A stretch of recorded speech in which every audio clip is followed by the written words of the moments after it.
Here's a mindset shift a lot of metal producers struggle with. You cannot simply turn everything up and expect it to sound massive. If everything is fighting for the front of the stage, nothing sounds big. It just sounds chaotic. The best metal records aren't loud because every fader is maxed out. They're loud because the engineer created specific pockets for every element to operate in their strongest lane. Today, we aren't talking about standard compression. We're talking about creating space. I'm going to show you 5 specific sidechain workflows, from using track spacer on your low end to dynamic EQ techniques on your guitars, that will take your mix from a muddy demo to a polished professional record. When we talk about sidechain in metal, we aren't talking about that pumping EDM effect where the whole track ducks every time the kick hits. That's a red flag in this genre. In metal, sidechaining needs to be transparent. It's about clarity, impact, and translation. We need the kick to punch through the bass without killing the bass tone. We need the snare to crack through a wall of distorted guitars without turning the volume down. And we need the vocals to sit on top of the mix without sounding detached. I'm going to walk you through the exact processing chain I use on almost every mix. We're going to cover cleaning up the low-end relationships between kick, toms, and bass, making the snare cut through the rhythm guitars, getting lead guitars to sit perfectly against the rhythm tracks, carving a pocket for vocals, and a bonus trick using stock Reaper plugins to manage your vocal effects. Now let's jump into the DAW. The low end is the foundation of any heavy record. The struggle here is that both your kick drum and your bass guitar are fighting for the exact same frequencies, usually between 40 to 100 hertz. If you don't manage this, you lose impact. A lot of people just throw a standard compressor on the bass and sidechain it to the kick. The problem is every time the kick hits, the entire bass signal dips. You lose the high-end grit and the pick attack of the bass, which makes the energy of the track pulse in a way we don't want. The solution is frequency-specific ducking. I use a plugin called Track Spacer for this. If you don't have Track Spacer, you can do this with a dynamic EQ. But Track Spacer is the fastest way to get a professional result. So here's the setup. I have a send from my kick and toms going to the sidechain of the bass bus. Now look at these filters. This is the critical part. I don't want the kick to duck the high frequencies of the bass. I only want to clear out the sub-frequencies where the collision is happening. So I'm setting the low cut to around 20 Hz and the high cut to roughly 400 Hz. Now, whenever the kick or toms hit, Track Spacer analyzes the incoming signal and applies the reverse EQ curve to the bass only in the 20 to 400 Hz range. So let's listen to the drums and bass with it bypassed and then engaged.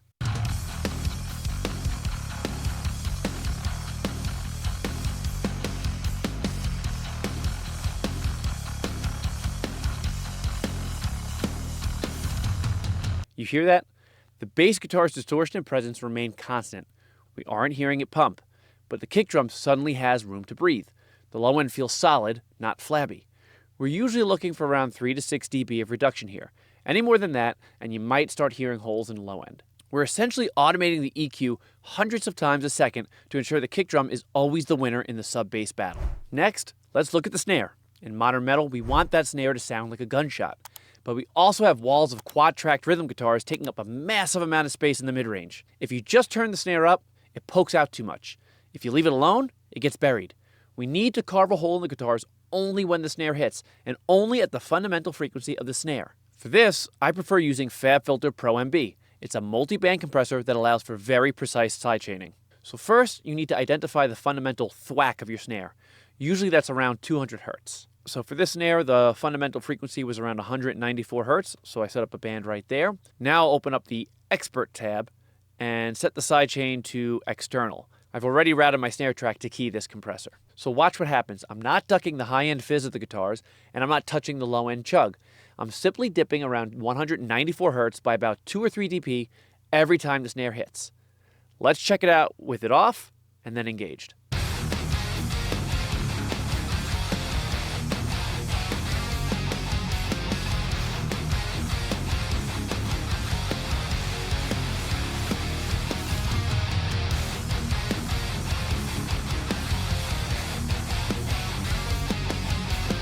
It's subtle, but in the context of a dense mix, this is huge. It adds impact to the backbeat without compromising the wall of sound. If you listen to the guitars in solo, you might barely hear a dip, but in the full mix, the snare suddenly owns that frequency range. That is how you get clarity without sacrificing power. Moving on to guitars. A common mistake is treating all guitars as equals. They aren't. Lead guitars and rhythm guitars serve different purposes. When a lead line or a solo comes in, it needs to take the spotlight. If it's fighting the rhythm section, your listener gets fatigued. We need the rhythm guitars to step back slightly to let the lead shine. But again, We don't want to turn the volume down because that kills the energy. I'm going back to track spacer on the rhythm guitar bus. The key input is coming from the lead guitar track this time. Lead guitars live in the mid-range. They don't have much sub-bass, and the super high air isn't where the body of the note is. So I'm setting my filters at roughly 400 Hz up to about 6 kHz. This focuses the reduction exactly where the lead guitar is speaking. I dial this in until we're getting about 10 to 15% reduction. It doesn't need to be drastic. It just needs to be enough to unmask the lead line. So let's check it out with it off and then with it turned on.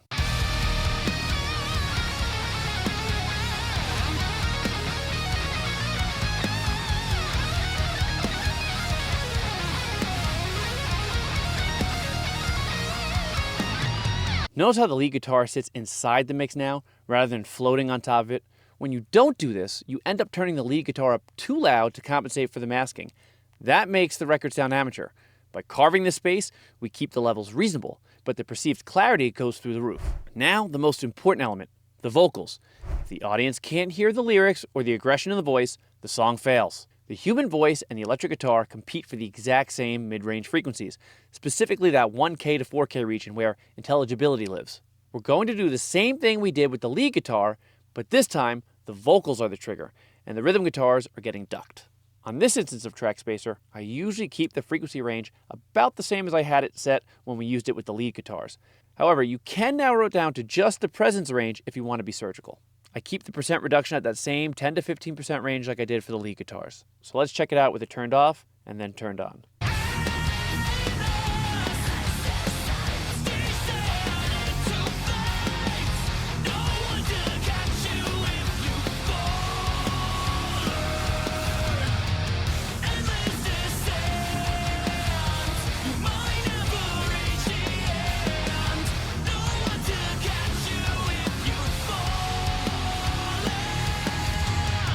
This is essentially checks and balances for your mix.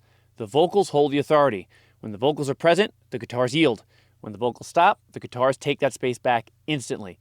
It creates a dynamic interplay that makes a track feel alive rather than static. Finally, here's a bonus technique using stock Reaper plugins. We all love massive reverbs and delays on metal vocals for that atmospheric vibe. But if you have a fast, aggressive vocal line, a long delay tail will wash out the performance. It turns it into a soup. We want the effects to be loud only when the vocalist stops singing. This is called ducking the effects. I have a reverb bus here. I'm going to put on Reaper's stock compressor, Reacomp, after the reverb plugin. I'm sending the signal from the dry vocal track into the sidechain inputs 3 and 4 of this compressor. Now, I'm going to crush this. I'm setting the ratio to infinity. I'll pull the threshold down until I see a significant gain reduction whenever the vocals are active. Let's check it out in action.